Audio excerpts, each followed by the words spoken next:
Chapter 19, verse 1 to 38. Lot hurries away from Sodom.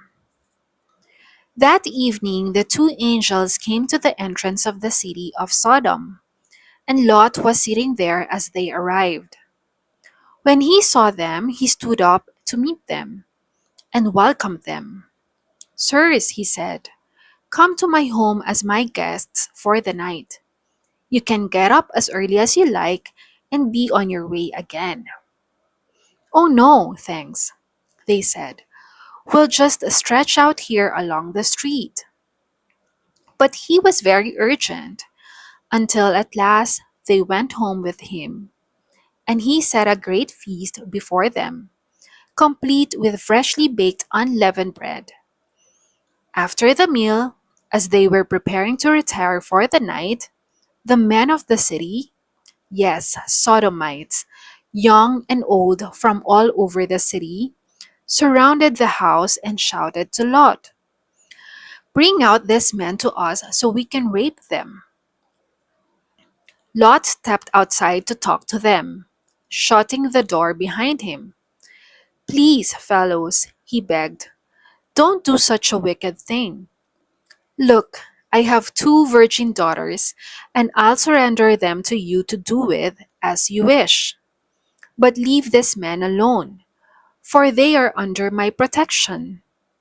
Stand back, they yelled. Who do you think you are? We let this fellow settle among us, and now he tries to tell us what to do. We'll deal with you far worse than with those other men. And they launched at Lot and began breaking down the door. But the two men reached out and pulled Lot in and bolted the door, and temporarily blinded the men of Sodom so that they couldn't find the door. What relatives do you have here in the city? The men asked. Get them out of this place. Sons in law, sons, daughters, or anyone else, for we will destroy the city completely. The stench of the place has reached to heaven, and God has sent us to destroy it. So Lot rushed out to tell his daughter's fiancé, quick, get out of the city, for the Lord is going to destroy it. But the young men looked at him as though he had lost his senses.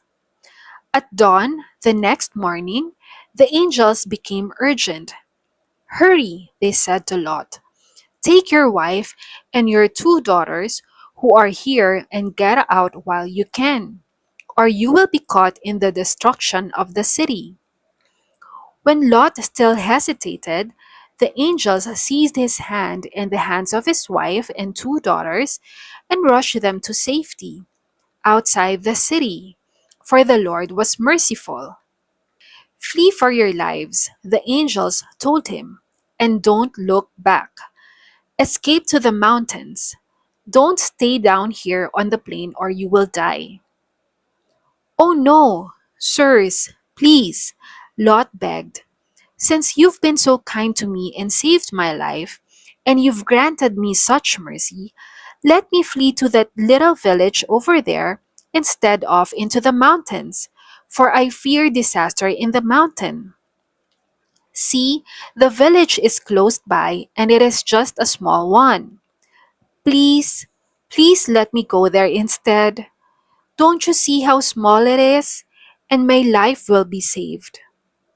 All right, the angel said. I accept your proposition and won't destroy that little city. But hurry, for I can do nothing until you are there. From that time on, that village was named Zoar, meaning little city. Amid fire and flaming tar, Lot's wife looks back and becomes a pillar of salt. The sun was rising as Lot reached the village. Then the Lord rained down fire and flaming tar from heaven upon Sodom and Gomorrah, and utterly destroyed them, along with the other cities and villages of the plain, eliminating all life, people, plants, and animals alike. But Lot's wife looked back as she was following along behind him and became a pillar of salt. That morning, Abraham was up early and hurried out to the place where he had stood before the Lord. He looked out across the plain to Sodom and Gomorrah and saw columns of smoke and fumes as from a furnace rising from the cities there.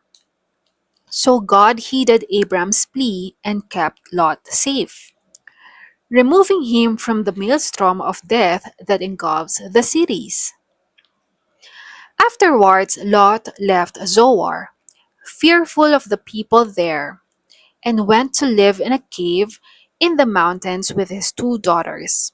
One day, the older girl said to her sister, "There isn't a man anywhere in this entire area that our father would let us marry, and our father will soon be too old for having children.